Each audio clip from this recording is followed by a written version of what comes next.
When I opened my eyes again, the vividly clear scene before me left me dazed for a couple of seconds. It wasn't until I saw Emily, who looked much younger, not far away, that I finally understood. She was wearing a school uniform so faded it had turned almost white. She twisted the faucet open and let water stream over her head. Laughing, she asked, "So, do you think they'll believe me, or you?" That moment, it hit me. This was the day when everything began. The day I was accused of bullying her in my previous life. Seeing me standing frozen, Emily's smile deepened. "Figured out how you're going to apologize yet?" Rage surged through me, a mix of old and new resentment. I stormed toward her, grabbed her hair, and dragged her into the bathroom. Her sudden, piercing scream filled the air, but I ignored it. I shoved her face into the filthy toilet. "Think sprinkling a little water on yourself is enough to pin me as a bully?" I sneered.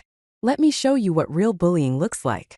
Emily flailed wildly, her arms flapping like they were powered by motors, but she couldn't escape my grip.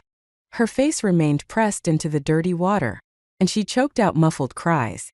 "Rebecca, let me go," she screamed, her voice garbled. I laughed loudly. "With a mouth that filthy? Make sure to wash it clean before you go crying to someone later." Whether this was some twisted hallucination after death or me being thrown back in time, I didn't care. I was completely unhinged. In my previous life, I died on what was supposed to be the brightest day of my life. That day, I won my third Best Actress award, dressed in a custom couture gown, standing on stage at my lavishly live-streamed engagement party with my childhood sweetheart and fiancé, Jack. But he announced in front of everyone, "I will never marry someone who was a bully in high school." As I stood there, stunned, Emily emerged from the crowd, tears in her eyes, and smiled up at me. "Rebecca, do you remember me? The Emily you bullied for 10 years? I bet you never imagined that one day I'd stand on equal footing with you. But don't worry, I've already forgiven you." Her words triggered a media storm. Overnight, Emily became an internet sensation. Before I could react, the journalists that my brother and Jack had arranged swarmed in. "Miss Rebecca, we've heard that you still bully newcomers on set. Is it true that you recently visited a gynecologist because of improper conduct leading to disease?" Then, a crazed fan rushed forward, throwing a bottle of acid at my face. "Die, you whore." The searing pain spread across my face like wildfire, and my vision blurred for the last time. The fall from heaven to hell happened in an instant. Snapping out of the memory, I let go of Emily. She collapsed to the ground, barely breathing, her face dirted and far from the innocent, pure look it once had. I couldn't hold back my laughter. "Go on. Cry. Scream. Take that face and tell the whole world I bullied you." My voice rose slightly at the end, and I remembered the pain of having my features melted by acid in my past life. I stomped on her face twice more before turning to leave. Outside the school building, my desk mate, Sarah, was waiting for me. "P class started ages ago. What were you doing upstairs?" "Bullying the new transfer student," I replied casually. Sarah's eyes widened in shock. "What?" I smirked. Mark Twain once said, "If everyone thinks you're a bully, you might as well be one." Did he really say that? Does it matter? We walked to the edge of the sports field, where we ran straight into Jack. He wasn't in my class, but everyone in school knew he was my childhood sweetheart and boyfriend. Jack's gaze lingered on my face briefly before shifting to something behind me. "Rebecca, why are you so late? By the way, I heard your class has a new transfer student." In my previous life, every time Emily dragged my name through the mud, he always made me apologize to Emily, taking the matter into his own hands. On the surface, seemed like he was on my side, but with just a few words, he would confirm my guilt and solidify the narrative that I was a bully. Thinking about this, I raised my hand without warning and slapped him across the face. Sarah, standing to the side, was once again stunned, while Jack's expression remained unchanged. His eyes briefly darkened, but then his lips curled into a familiar, almost affectionate smirk. He leaned closer, brushing his cheek against mine. "What's wrong? Rebecca, are you in a bad mood?" It wasn't until much later in my previous life that I learned the truth. When Jack was a child, his mother abandoned him at an amusement park. He was taken in by an orphanage for a time. where he met a cheerful little girl who became his sole source of light. She shared her bed with him and gave him a piece of candy, the only warmth he had ever known in his life. That light was Emily. On his very first day at our school, Jack recognized her immediately. He always believed Emily's stories about me bullying her. He hated me to his core. But because of his status as an illegitimate child, he had to endure and pretend to be on good terms with me. He needed our engagement to secure his place within my family's sphere of influence. With these thoughts swirling in my mind, I said, "Let's break up." His pupils contracted sharply. "Why? Give me a reason." "Rebecca." I pulled out a tissue and carefully wiped my cheek where his face had brushed against mine. "I don't want to date the son of a mistress. It's disgusting. Is that reason enough for you?" As I walked away, Sarah cautiously asked, "Rebecca, are you possessed or something?" Her question didn't surprise me. In high school, I had been openly and passionately in love with Jack. I waited for him every day after school, baking cookies with so much enthusiasm that I often burned my hands, only to deliver them to him with a smile. My affection was so obvious that everyone knew about it. But things were different now. The Rebecca from junior year of high school had died. The person standing here now was someone who had already lived and died once. Emily didn't show up for the rest of the day. I knew she prided herself on her innocent and flawless appearance, and she wouldn't make a move unless she could use it to her advantage. That was fine. I was patient. Soon, Saturday arrived. My 18th birthday. My parents had promised to throw me a grand celebration to mark my coming of age. However, some urgent matters at their company delayed them. Under the sparkling glow of the crystal chandelier, I descended the spiral staircase in a custom-made cocktail dress. In the living room, I spotted my brother, Nathan, standing tall in a sharp suit. His expression was cold as he called out to me, "Rebecca, come here."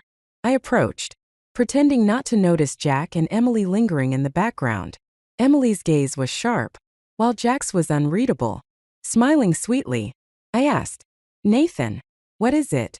Did you prepare a gift for me?" Nathan's cold eyes bore into me for a moment before he spoke. "Bullying classmates? Insulting friends? Is this what the Rebecca of the Liu family has been taught?" His voice was loud and unrelenting, enough to draw the attention of every guest in the room. "What are you talking about, Nathan? I don't understand," I said, tilting my head toward Emily as if confused. "Who did I insult? When did I bully anyone? I don't even know her." "It's too late to deny it now. Actions have consequences. And today, with Mom and Dad not here, I'll discipline you on their behalf." With that, Nathan pulled a ruler from the nearby display shelf and looked at me sternly. "Kneel." In the expansive banquet hall, countless eyes turned to watch the scene unfold, their expressions filled with anticipation. Bullying classmates? The daughter of the Liu family would do something like that. Well, kids raised in wealth tend to be jealous of others who outshine them. It's not surprising. At least her brother seems fair. He's not covering for her. Amidst the mocking stares and whispered gossip, Emily's gaze was triumphant, filled with provocation. I straightened my back, smiling with a mocking edge to my tone. "Brother, what nonsense are you spouting? For those who know, they'd think you're Nathan Liu. For those who don't, they might think you're some wandering ghost from the Qing dynasty." I tilted my head slightly, giving him a deliberate once-over, then laughed maliciously. "Here's an idea. Go outside and find a building to jump off. I'll kneel right here, bow 3 times, and see you off properly." Nathan's face darkened instantly. Behind him, Emily spoke up in her usual pretentious tone. "Rebecca, I know you don't like me, and I can accept that you bully me, but how could you speak to your own brother like that?" Her wide eyes shimmered with tears, her expression full of forced innocence, as if she were some wronged saint.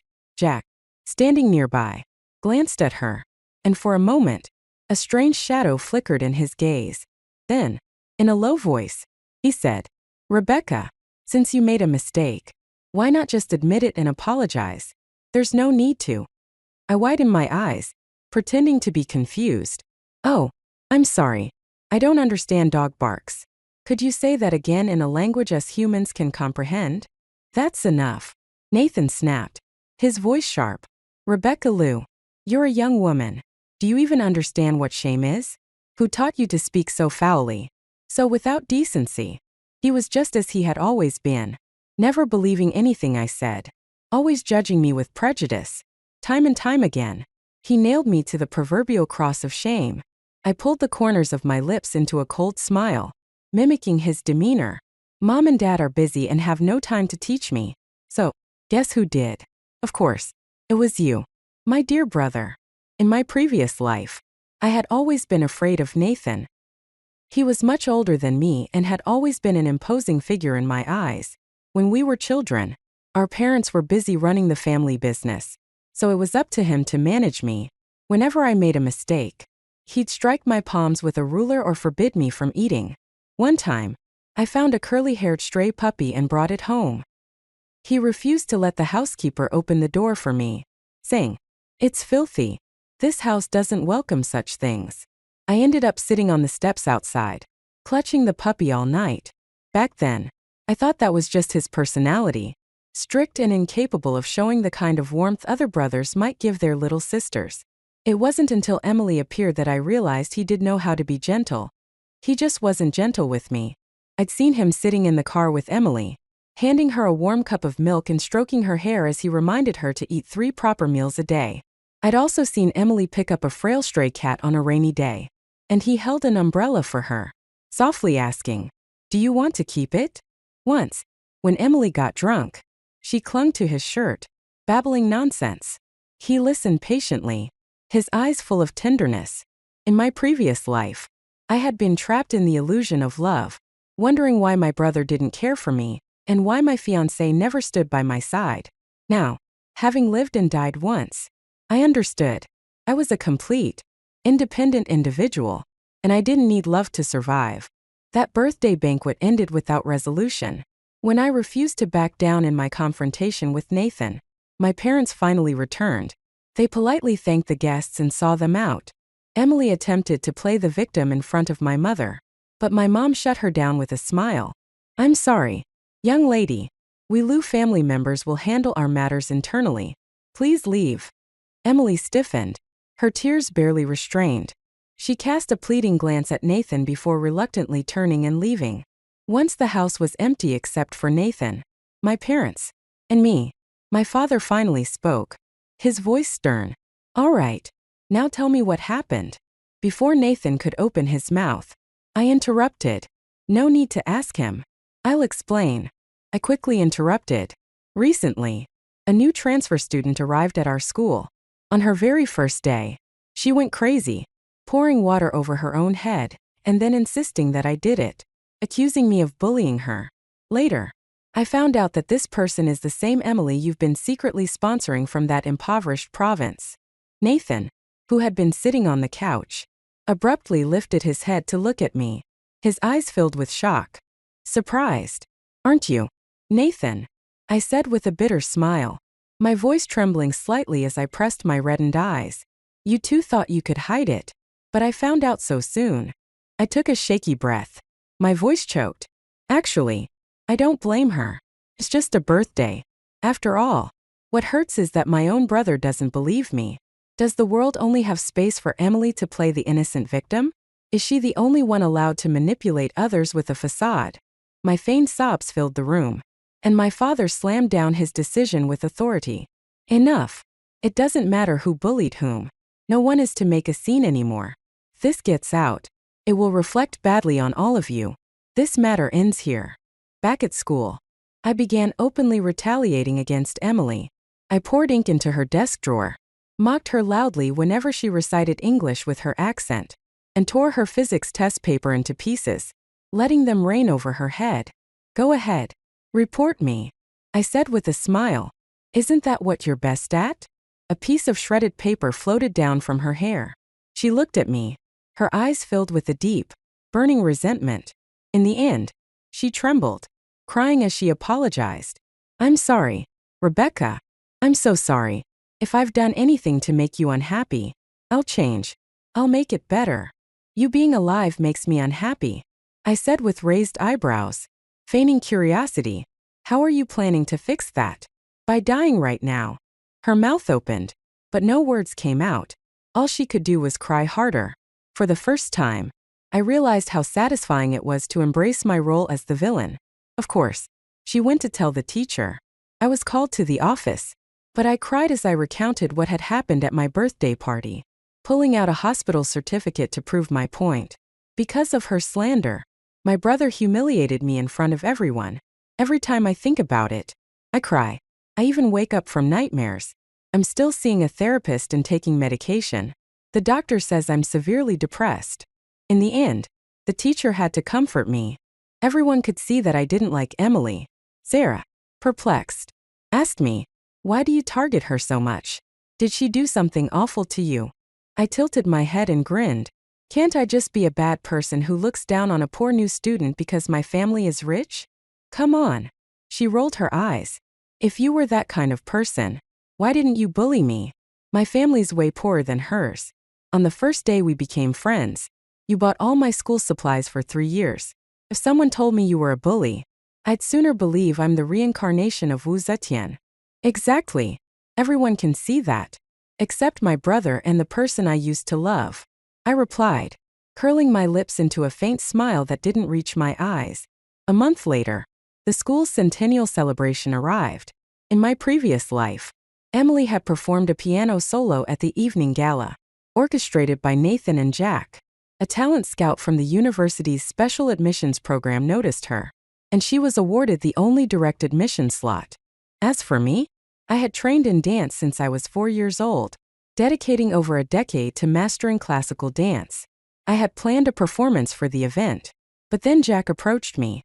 Under the glow of the setting sun on campus, he held me in his arms. The doctor said. He hesitated, looking into my eyes. Could you not perform?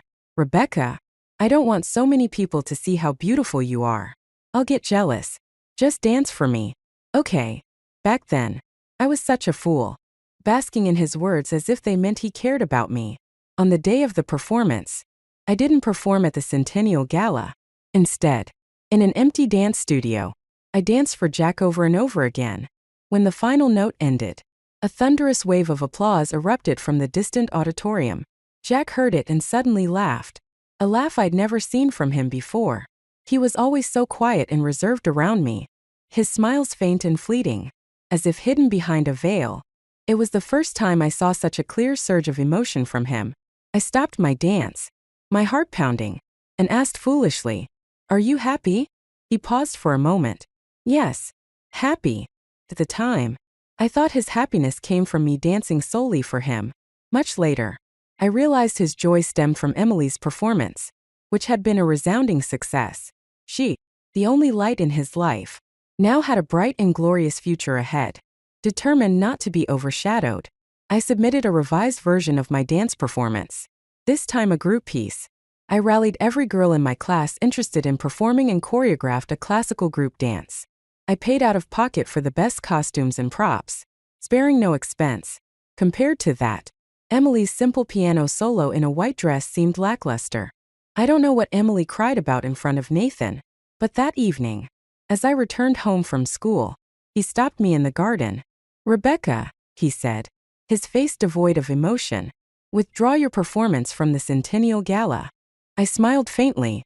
"Nathan, are you barking again?" His eyes turned icy, and his voice sharpened. "Don't think I'm negotiating with you. If you insist on going through with it, face the consequences." I paused, staring into his cold, mocking eyes. "So, your little white flower has been playing piano for over a decade, and still doesn't have the confidence to compete with me on stage? What a useless waste."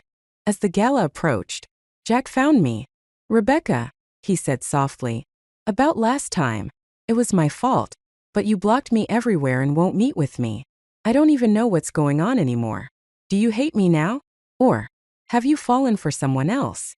His voice trembled slightly on the last few words, as if carrying a sharp pain. A surge of anger, mixed with a piercing ache, flared in my chest. In the past, I truly loved him for so many years. He didn't like me filming kissing scenes, so I turned down countless career opportunities for him. He said Emily had a hard life, growing up bullied in an orphanage, and asked me not to take things too seriously with her. I forgave her again and again, even when she crossed the line.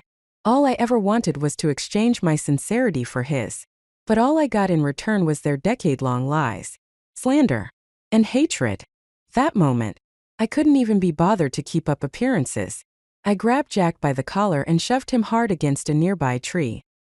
He winced and drew a sharp breath from the pain, but before he could say a word, I slapped him across the face. Without hesitation, a red welt appeared on his pale skin. I leaned in, my voice sharp and deliberate. "You've known Emily for years. I already know that. You like her, don't you? So why come to me, pretending to care? Trying to string me along while being her lapdog on the side? You're just as disgusting as your home-wrecking mother." As I finished, his expression twisted, a storm brewing in his eyes, but he said nothing. I sneered and let him go, turning on my heel to walk away. That night, I had a vivid dream, a haunting one. I dreamt of what happened after my death in my previous life. After the cake knife plunged into Emily's chest, I died in excruciating pain. She was rushed to the hospital and saved. Outside her hospital room, Jack furiously confronted Nathan. "You said you'd handle everything." Nathan brushed off Jack's hand coldly and said, "I've already agreed to share control of the Liu family with you.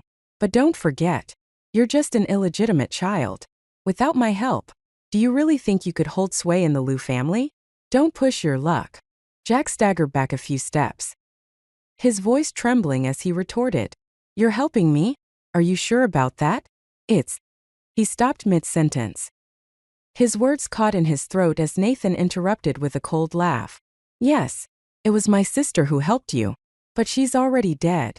And don't forget, you were the one who personally arranged for the person to throw acid on her. Have you forgotten that?" Jack stood there in stunned silence. The red light above the operating room door continued to flash. Moments later, Emily was wheeled out. The doctor informed them that the patient was still in critical condition. Jack's gaze swept over Emily's pale, lifeless face. His hands trembled briefly before his voice steadied. "I haven't forgotten, and I'll never regret it." I woke from the dream with a start, stumbling into the bathroom, gripping the toilet bowl. I dry-heaved for a long time.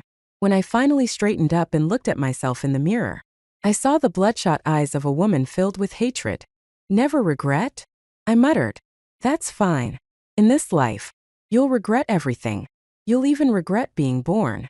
When the day of the school's centennial gala finally arrived, I encountered Emily by the artificial lake on campus. She wore a subtly luxurious silver evening gown, and an expensive diamond necklace adorning her neck and shoulders. It was obvious that Nathan had bought these things to comfort her.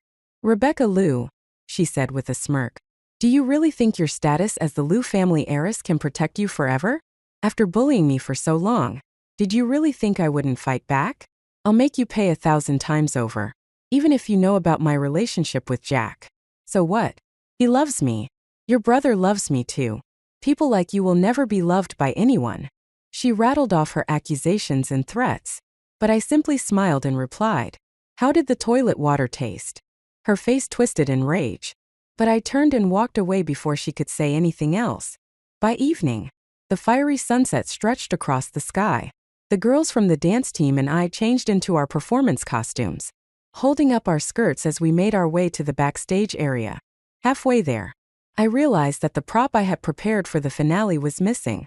Had I left it in the dance studio? I thought for a moment and decided to go back.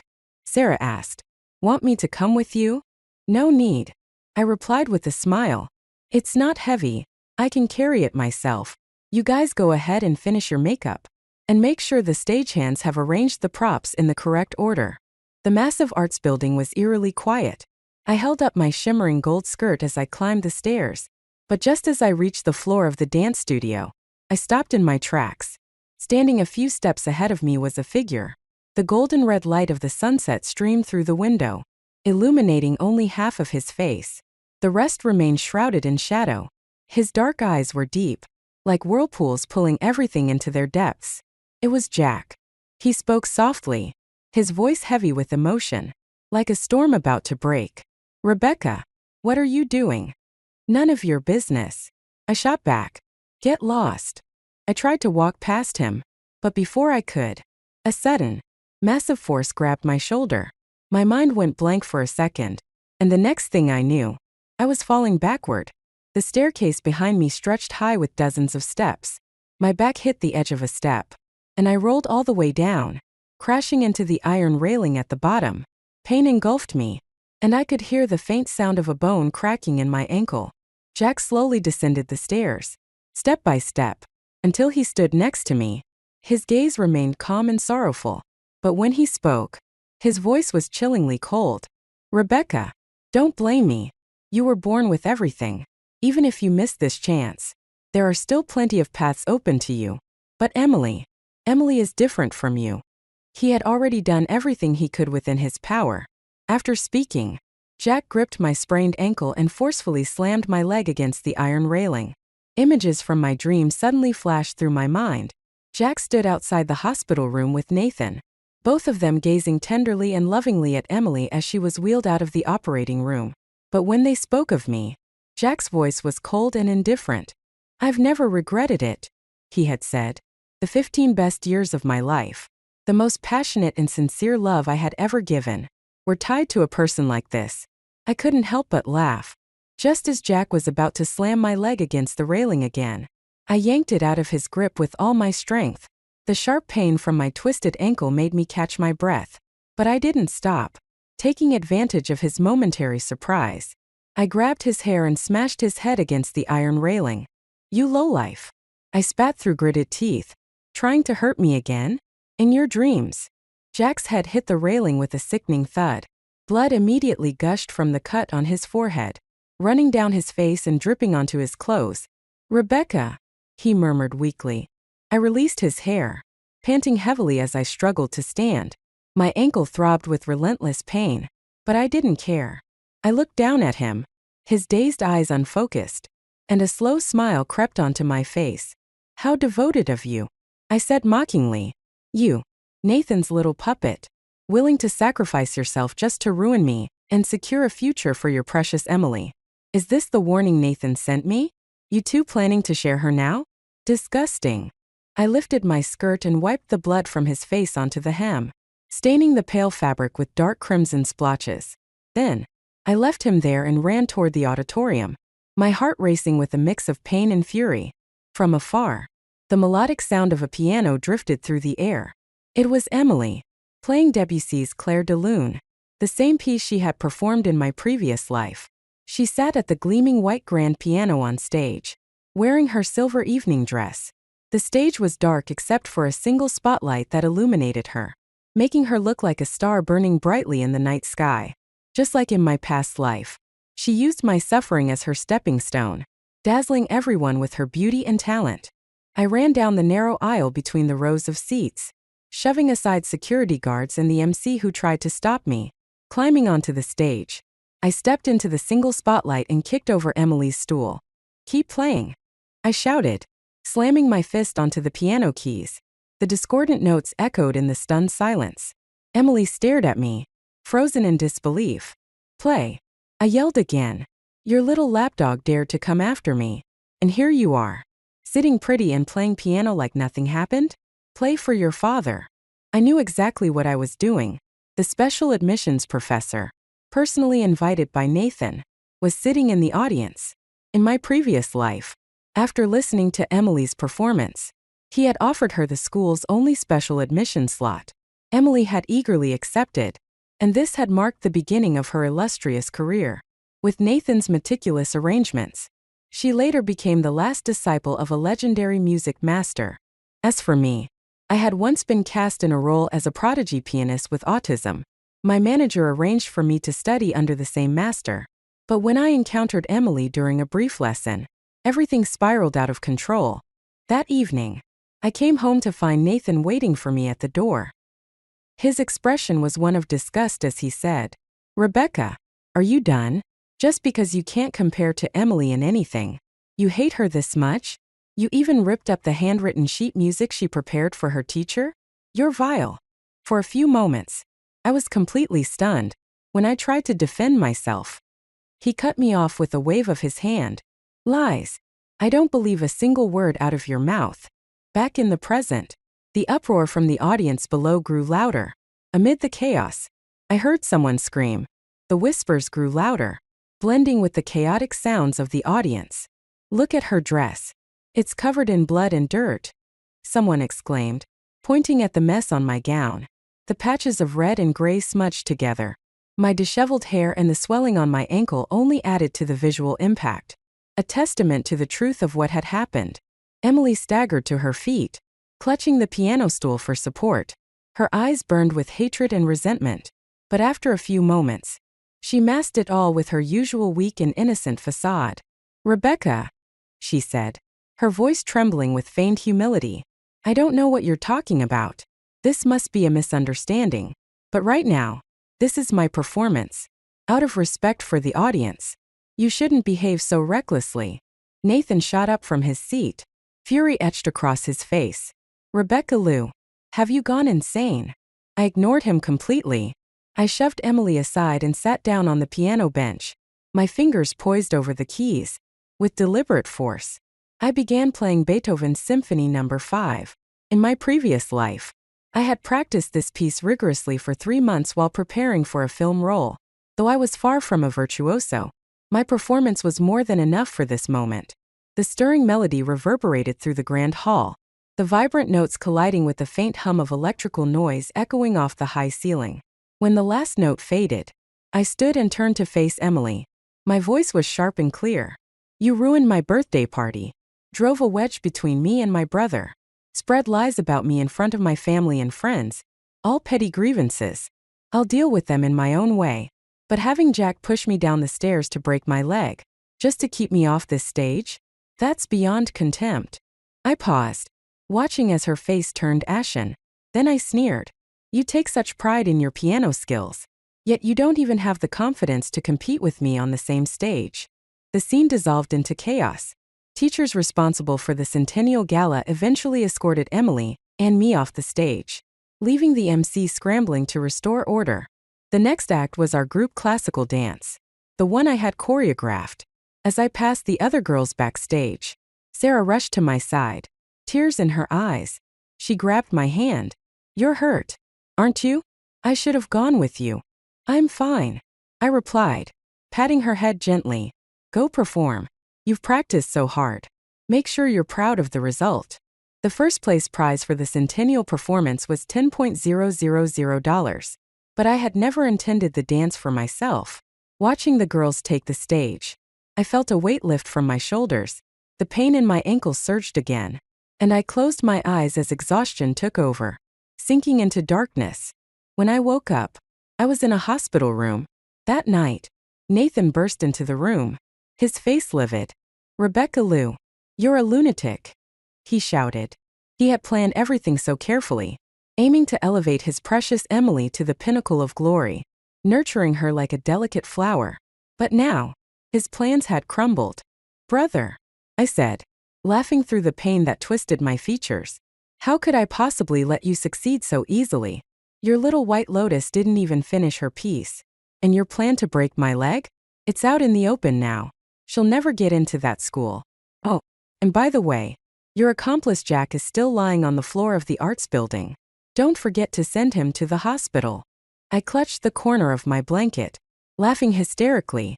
The pain in my ankle shot through me, making my face contort further. In the reflection of Nathan's pupils, I saw myself, a madwoman. Maybe I had been crazy ever since the day I died in my past life. Nathan's expression twitched, anger flashing in his eyes for a moment before he regained his composure. His face returned to its usual aloofness. "Does it matter, Rebecca? Even if Emily's performance was ruined, you didn't get to dance either. And now, everyone has seen your deranged behavior, captured on video for all to see. This time, your fake medical certificates won't save you. The school has already contacted Mom and Dad. They're preparing to expel you." I laughed again, louder this time. "Expulsion? So what? Do you think I care? Don't forget, Nathan, I'm just as much a child of the Lou family as you are. Like Jack said, even if this path is gone, I'll always have others to walk down. From the beginning, I only had one goal, to drag Emily down. That's all. In my past life, every false accusation Emily made against me, I'm making them real now. Every path she took to success? I'll make sure they pay for everything. Emily, this is far from over. My public meltdown at the Centennial Gala, where I fought both Jack and Emily, along with the prior rumors of me bullying her, spread online like wildfire. The story of a wealthy heiress and a poor girl locked in conflict was, as always, a topic that captured everyone's attention, whether it was 10 years ago or now. But this time, things were different. My clear words on stage, my disheveled appearance, and my furious performance of Beethoven's Symphony No. 5 shifted some of the public opinion in my favor. Maybe it's not always the rich girl bullying the poor one. One comment read, listening to her play, she doesn't seem like that type of person. Are you serious? Since when does piano playing determine someone's character? Not to be that person, but did you see her ankle? Swollen like a balloon. And she's covered in blood. Who bullies someone and ends up looking like that? She's unhinged. Sure. But in a way that's almost admirable. She's 8 versions ahead of the times in terms of crazy. The girls from the dance team, including Sarah, even joined the online debate to defend me. Rebecca isn't like what you're saying. It's Emily who provoked her first. While the internet was ablaze with arguments, I remained in the hospital. I didn't know how Nathan managed to explain everything to my dad. But when I was discharged and returned home, Dad greeted me with a frosty demeanor. You've gone completely out of control while I've been busy. Since your school won't allow you to continue studying there, you'll go abroad. Stay away for a few years until the storm dies down, and then you can come back. His attitude didn't surprise me. Between me and Nathan, Dad always sided with his son. In my previous life, during the engagement party debacle, my dad had still been alive. Nathan couldn't have orchestrated everything without his knowledge. Yet Dad never said a word to me. It didn't matter. I smiled faintly. Fine. You've always wanted to study performing arts. Dad added, should I help you apply to an acting school abroad? I shook my head. I want to study finance, business. Both Dad and Nathan froze for a moment, exchanging a glance. For the first time, Dad's expression softened slightly, and there was a hint of something deeper in his gaze as he looked at me. My school application was quickly arranged. Meanwhile, Jack's injuries were much worse than mine. By the time I recovered, he was still bedridden in the hospital. I heard Emily went to visit him, consoling him, saying, it's not your fault. Rebecca's heartless. Sarah came to visit me one day, carrying an enormous bouquet of lilies. Those two are the real lunatics, she said, referring to Jack and Emily. They tried to break your leg, and yet you're the one they call heartless. I glanced at the flowers. These must have cost a lot. The prize money was for you girls to keep. Sarah waved me off. It's fine. Everyone chipped in a little when they found out you were going abroad. They told me to buy these for you.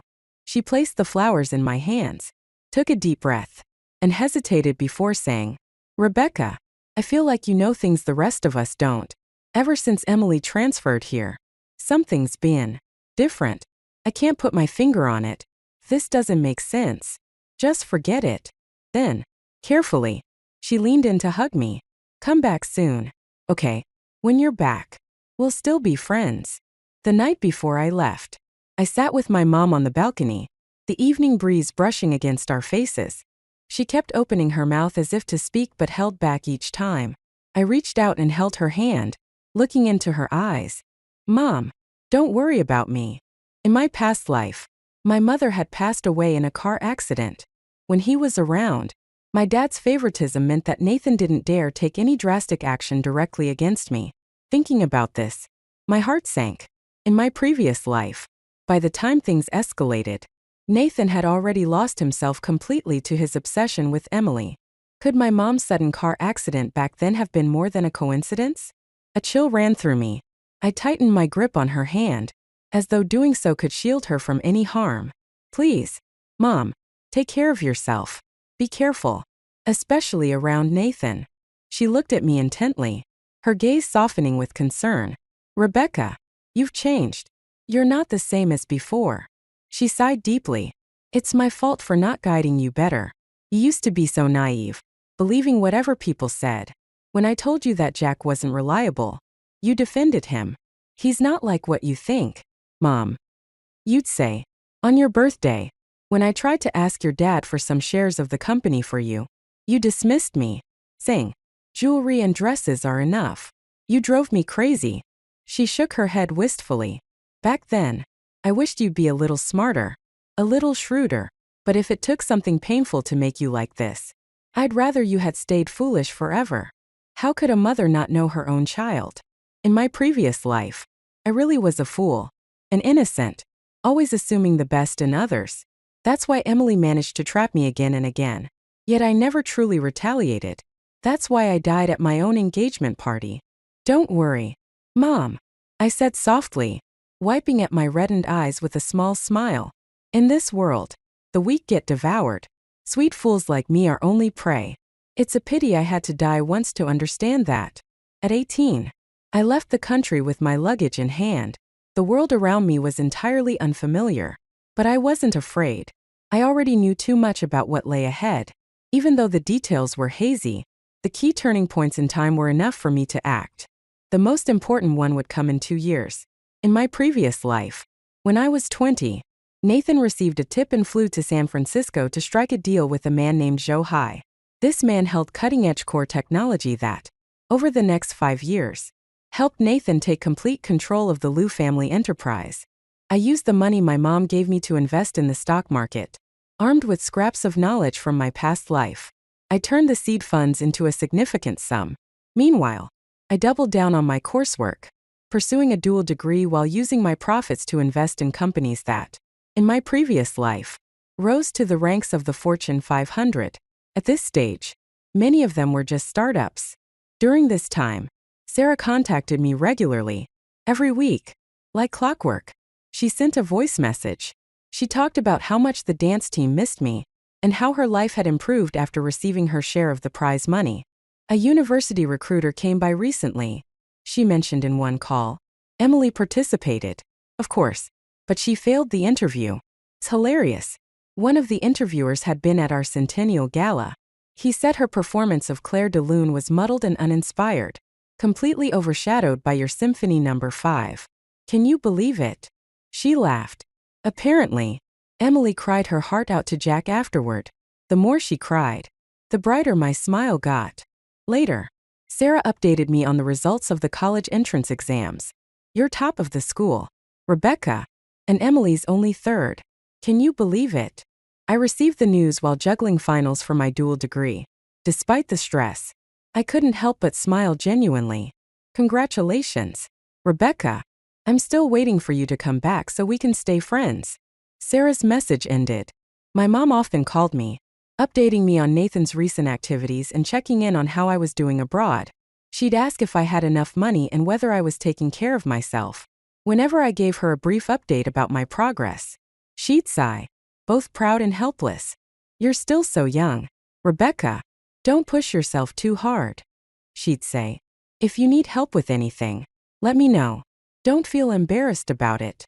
Eventually, I told her about Joe Hai, giving her his name and what little information I could recall from my past life. I asked her to quietly investigate him without Nathan finding out. I arrived in San Francisco a month earlier than Nathan had in my previous life, standing outside the school where Joe Hai worked. I was about to ask for directions when I noticed a familiar face on the lawn. It was Joe Hai, several years younger than I remembered. In front of him stood a tall, slender girl with short hair and glasses. Her expression was stern as she glared at him. That's my research, she said coldly. Who gave you permission to use it for commercial negotiations without consulting me? Joe Hai laughed nervously. What's yours is mine, right? We worked on it together. The idea was mine. I conducted the experiments. You just assisted for a while, taking notes. What makes you think you have the right to handle my work? She shot back, unyielding. Joe Hai's face darkened. Teen Jillian, don't push it too far. We're about to graduate. Don't you think I'm doing this for our future? What good is it if you hold on to it? Wouldn't working with a reliable company bring the greatest benefits? It's my work, she replied firmly. The patent is in my name. You don't even know the core technology, and yet you want to find a partner for development? As long as I'm alive, that won't happen. We're done. From now on, we have nothing to do with each other. She turned and walked away without looking back. Zhou Hai stood frozen, staring at her retreating figure, his eyes narrowing with a chilling intensity. A flicker of murderous intent passed through his gaze. Watching this scene unfold, I suddenly realized something. In my previous life, I'd once overheard Emily asking Nathan how he managed to secure someone as talented as Zhou Hai. Nathan, lounging by the pool with Emily in his arms, had chuckled and replied, "He needed my help." But in my past life, I had never even heard of Qin Jillian. I made it a point to meet her. We sat down in a quiet cafe far from her school. She got straight to the point. "Miss Liu, I know why you're here, but my work is not for sale." "Why not?" I asked. She hesitated before answering. "Because it's only a prototype right now." I paused mid-sip, lowering my coffee cup. "I understand that business people care about commercial value," she continued, "but I don't. What matters to me is the final result and the revolutionary change it can bring to humanity. That is what's important to me." Her face, bare of makeup, glowed with a brilliance that was hard to describe as she spoke of her ideals. Qin Jillian was a remarkable young woman, someone destined to be remembered in the annals of history as a great scientist. But in my past life, her potential was stolen. She had died in a foreign country, her life extinguished like a speck of dust, crushed under the wheels of greed. "If there's nothing else, Miss Liu, I'll be going," she said, standing up. Before she could leave, I reached out to stop her. "Sincerely," I said, "Miss Qin, I'm willing to provide all the funding and resources you need for your research. All I ask is that, once your work is complete, you help me with a small favor. Your achievements will remain yours, your name forever tied to them in history. Does that sound acceptable?" The day I returned to my home country, the first snow of the season fell softly, blanketing the ground. As I stepped out of the airport with my suitcase in hand, I immediately noticed the billboard beside me, prominently displaying Emily's meticulously made-up face. Over the past few years, while I was abroad, busy establishing my company to compete against Nathan as he took over the Lu Corporation, her had been equally busy. After Emily failed to secure special admission and botched her interviews, Nathan still managed to get her into film school and launch her career in the entertainment industry. His dedication to her was nothing short of astonishing. I laughed mockingly and got into the car. The vehicle drove through snow-covered streets and pulled up in front of my company. 3 days later was another critical juncture, a bidding meeting for a significant project. For 3 days, Qin Jillian and I worked tirelessly at the company, perfecting our proposal to ensure its success. When the day of the bid arrived, everything went according to plan. We won the contract without suspense. As the announcement was made, I stood up from my seat, meeting Nathan's shocked gaze from across the room. "Rebecca," he said, his voice laden with disbelief. I smirked, tilting my head slightly. "Long time no see, brother." As the meeting ended, he chased after me, cornering me in the hallway. His tone was still laced with incredulity. "Lan Shen is your company?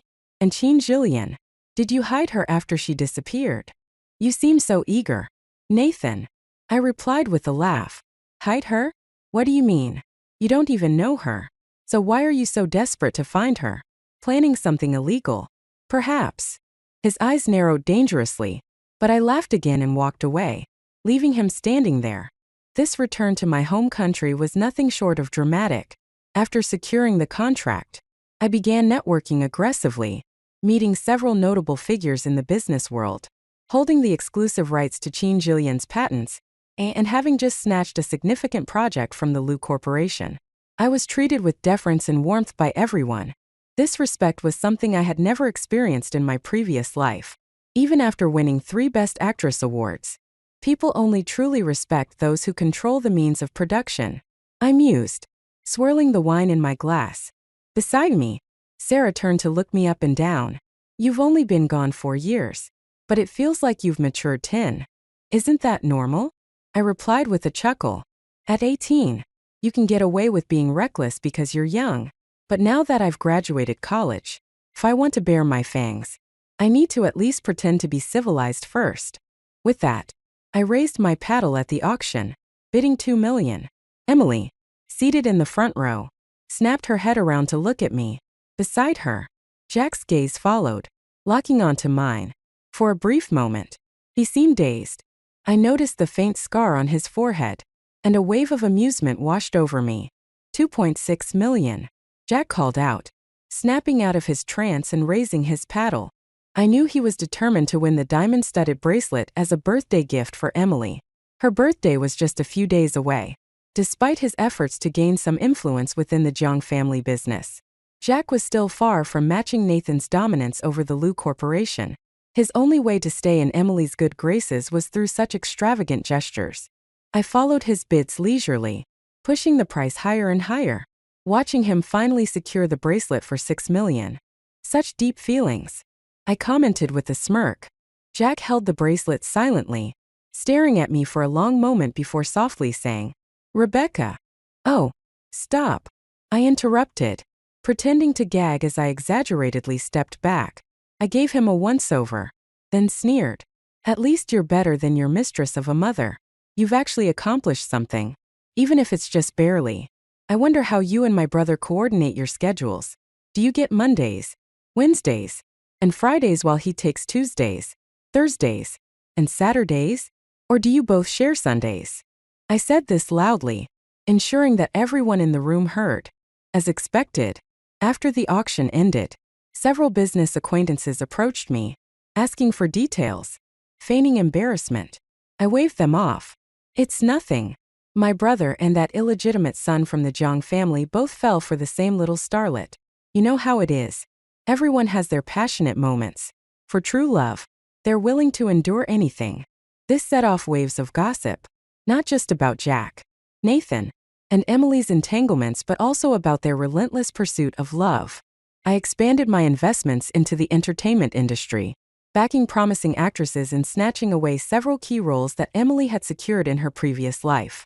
Nathan, naturally, couldn't tolerate his beloved White Lotus facing such humiliation in the public eye and retaliated swiftly. This was exactly what I had been waiting for. If he didn't make a move, how else could I expose his flaws? Suddenly, my name, alongside my company's, appeared on trending searches. Rebecca Liu, founder of Lan Xin, accused of bullying in school. The headline sensationalized everything. Rebecca Liu's history of bullying Emily comes to light. Video of Rebecca smashing a piano at a school gala resurfaces. This time, however, the clip had been edited to remove the segment of me playing Symphony No. 5. They even tracked down classmates from senior year, who eagerly confirmed that I had bullied Emily. One particularly vindictive boy claimed on video, "Rebecca never liked Emily. She ripped up her test papers, poured ink in her desk, and led all the girls in class to ostracize her. Emily, being from a poor background, couldn't do anything to fight back and had to endure it all." The narrative painted me as an unrepentant villain, the rich heiress who tormented a defenseless girl until she was forced to leave school. It further claimed I'd escaped abroad to polish my reputation, and was now masquerading as the founder of a promising new company. My company's stock plummeted for days. Partners began calling, delicately inquiring about the situation. I knew that without a satisfying explanation, these partnerships would soon be terminated. Just give it some time, I told them with a polite smile, twirling a pen in my hand. You're all business people. You understand better than anyone that acting rashly without solid evidence is never a good move. Thankfully, Emily was far less patient than I anticipated. She hated me even more now than she had in the past, and seeing me thriving was unbearable for her. She seized the opportunity to appear on a live stream, using the controversy to her advantage. I remember when the teacher asked me to read aloud in class. She began, her tone calm yet laced with vulnerability. I'd gone to a rural elementary school where one teacher had to cover multiple subjects, including English, which wasn't taught well. My pronunciation was terrible. That day, when I read aloud, I realized for the first time how bad it was. Everyone laughed at me, including her. She paused, and the corners of her eyes glistened with tears. I prepared for that school gala for so long. I'd studied piano for years, and I truly thought I had a chance. But the live stream chat exploded. It was hard to tell if the comments were genuine or part of a smear campaign orchestrated by Nathan. Baby, you're amazing. Don't let them get to you. That rich girl is shameless. Does she even realize how pathetic she is? Am I the only one who noticed the contradiction? She said she went to a rural school with no proper English teacher and also studied piano for years. How does that add up? I couldn't help but laugh when I saw that last comment. It flashed briefly on the screen before being drowned out by the flood of sympathetic messages. The livestream hit over 5 million viewers that day. The next day, my father summoned me home. His face was stern as he barked orders. Merge Lanshin with the Lu Corporation. You've been back for only a few days and already caused such a mess. Turn over the company and publicly apologize before it's too late. I looked at him quietly. Dad, you've got this all wrong. It's not my company that's the issue. It's Nathan's girlfriend stirring up trouble. And who bullied her first? He snapped, slamming his hand on the table. If you don't start behaving, I'll pretend I never had a daughter. I smiled faintly. That's fine by me. After all, you didn't give birth to me. That was Mom. Soon after, the Lu Corporation and Jiang Industries announced a partnership aimed at undermining Lanshin. Together, they managed to poach several major projects from my company. My father publicly disowned me, claiming he didn't have a vicious daughter like me. Things escalated further when I was nearly attacked in the company parking lot by one of Emily's extremist fans wielding acid. Behind the scenes, Emily and my father conspired to use my high school diagnosis and erratic behavior to have me committed to a psychiatric hospital. The same dirty tricks, both in this life and the last. It was time for me to strike back. Nathan must have been feeling victorious, watching as I seemed to lose ground without putting up much of a fight. Right at this moment, Emily won her first Best Actress award. The timing was impeccable. It was also close to her birthday. Nathan threw her a grand celebration, complete with opulent decorations, a crowd of adoring fans, and a live stream broadcast. Emily appeared on stage in a white cocktail dress, her voice soft and gentle as she thanked her fans. The next segment was a playback of video messages recorded by her supporters. But as the screen behind her flickered to life, the footage shown was far from what anyone had expected. The video was grainy, shot from a hidden angle, showing the dressing room of a film set. Another actress stood before the mirror fixing her makeup, and Emily abruptly appeared, shoving the actress and grabbing her hand to slap herself across the face. Emily's chilling smile filled the screen as she sneered at the other actress. The role I wanted. Who gave you the right to compete for it? And now you expect me to play a supporting role for you? Do you even know who my boyfriend is? He's Nathan Lu, CEO of the Lu Corporation. When he sees the marks on my face, you'd better have your apology ready. The video ended with Emily leaning in toward the actress, her eyes flicking down to her chest with a smirk. Maybe you should think about what happens when footage of you bullying me gets out. Emily added in the clip. When you're blacklisted, how do you plan to make a living? Back in the ballroom, chaos erupted. Emily screamed, rushing to block the screen. But it was too late. Fans gasped and whispered furiously. In no time, her name and Nathan's shot to the top of trending searches. Emily, my boyfriend is Nathan Lu. Emily birthday livestream. Emily caught bullying again. Comments and view counts skyrocketed. Sarah, sitting beside me, gleefully typed away on her phone. Emily, do you get bullied everywhere you go? Or is the entire world out to wrong you? Her sarcastic comment rocketed to the top of the comments section. Others joined the fray. Wait, she slapped herself? That's dedication. She had to make her face swell. Or how else would people believe she was the victim? Forget Emily. Let's call her Sherlock Emily, always deducing ways to twist the truth. As the internet dissected the video, more revelations emerged. One sharp-eyed commenter noted, wasn't the lead role she won Best Actress for originally meant for another actress?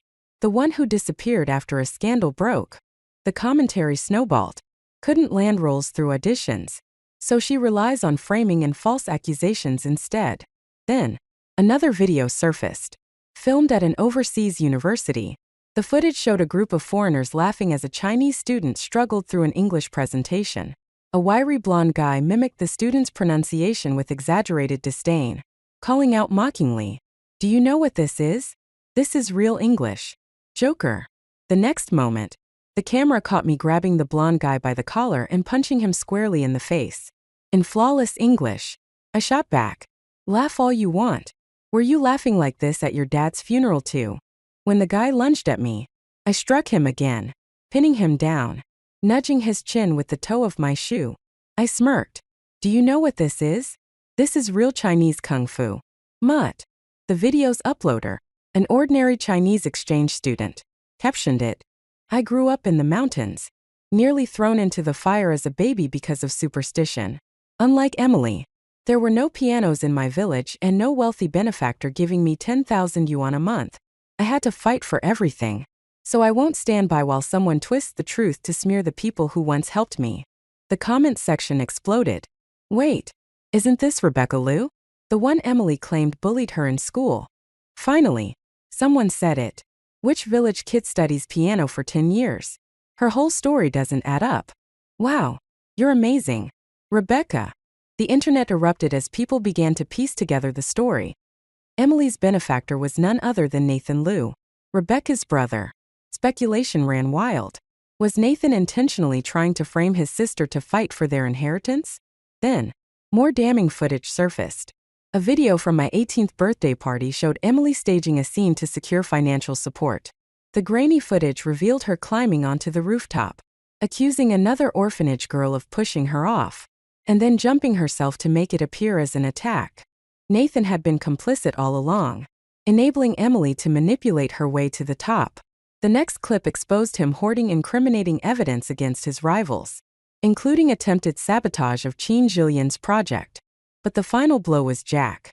The footage revealed how he emotionally abused his own mother for 7 years, driving her to suicide just to gain a foothold in the Jiang family. It showed him bargaining his mother's life to his father in exchange for a chance to rise within the company. I funneled significant amounts of money to bring these revelations to light, connecting threads from both my past and present lives.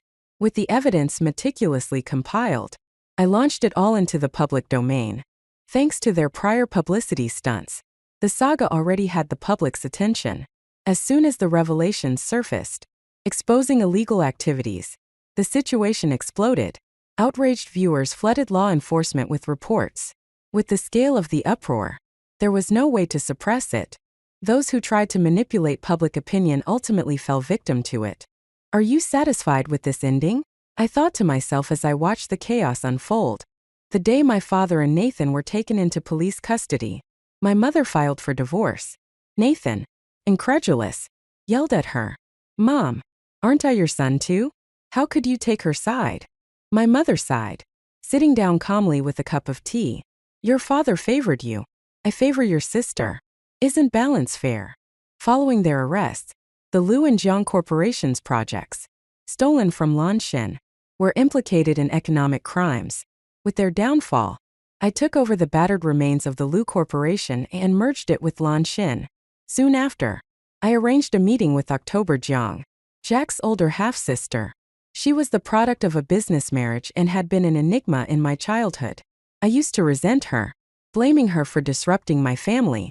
But as I grew older, I realized it was my father's infidelity that created Jack and the chaos that followed.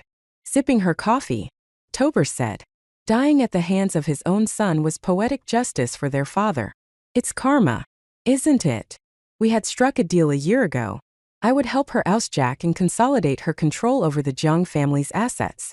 In return, she would lend her resources to assist me, including fueling the public uproar that ultimately exposed Emily, Nathan, and Jack. I'm curious, she said, tilting her head. How did you figure out Jack was involved in his mother's death? I smiled but didn't answer. After all, he had used the same tactics on me in my past life. Before their sentencing, I made a point to visit my old acquaintances in prison. Nathan was the first. He glared at me with venom in his eyes. Don't look at me like that, brother, I said with a smirk. I know what you're thinking. You're wondering how I managed all of this after being cast out like a stray dog. I've already been through that once. Did you really think I spent my years abroad indulging in luxury? I leaned in closer. The most grueling period of my life had me sleeping in fragmented intervals, juggling school and work, and reaching out to build connections. All the while, I pieced together every shred of evidence from our past lives. Your methods were always so thorough, leaving no room for loose ends. That's why I knew this wasn't your first time. Villains don't trip up in front of me for the first time. The darkness you brought into the world has always existed, far beyond what I've seen. But this time, I've dragged it all into the light. Nathan's eyes burned with hatred as I stood, smoothing my coat. Our father was right. I added. I'm nothing like him. He raised you to be a tyrant, someone who'd stop at nothing to achieve your goals, even if it meant breaking the law. Lucky for me, I'm not like you either.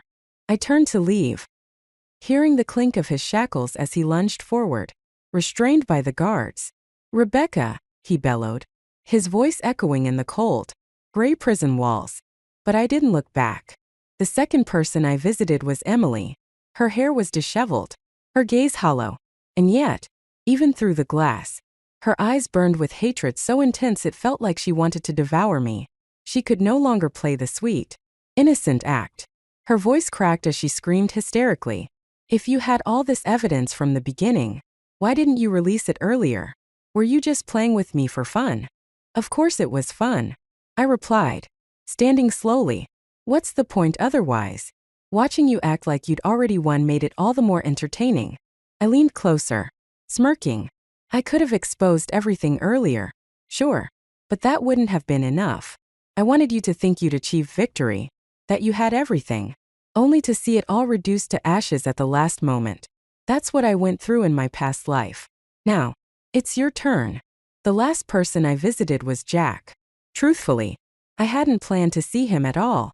My battles had always been with Emily, while Nathan was tied to me by blood. Jack, however, was a different story. Once my love for him faded into oblivion, there was nothing left between us. But the police informed me that Jack had requested to see me. Separated by the cold glass, we sat across from one another. He stared at me in silence, his expression inscrutable. I shifted in my seat, growing impatient. Finally, I stood. If you've got nothing to say, I'm leaving. It wasn't supposed to be like this, he said quietly, breaking the silence. The Liu family should have been mine. We should have been engaged. I froze mid-step and turned to face him. He looked at me with a strange glimmer in his dark eyes, a flicker of something I couldn't place. For a brief moment, as I stared at his face, marred by the faint scar on his forehead, I felt a jarring sense of déjà vu. It was as if I were looking at the Jack from my past life. The thought quickly passed, replaced by a bitter sense of irony. Just engaged. I scoffed. Why not mention what came after? You used me to gain control of the Liu family, and then conspired with Nathan to kill me. Jack's voice cracked as he replied. But I regretted it. Later. Much later. You didn't know. But I wished. So much. That you could know. I laughed. Bitterly and coldly. Too late. Of course I didn't know. I was already dead. And even if I had known. So what? What's your regret worth to me? I leaned against the glass, looking him dead in the eye. This time, I'm the one who won. The one going to hell is you, Jack. This is exactly what you deserve. That year, winter arrived unusually early. By the time I left the prison, the sky had already turned dark. Jean Jillian called me on the drive home, letting me know she'd be heading abroad after the new year to start her next big research project. I wished her the best and told her to keep me updated. After hanging up, I checked my messages.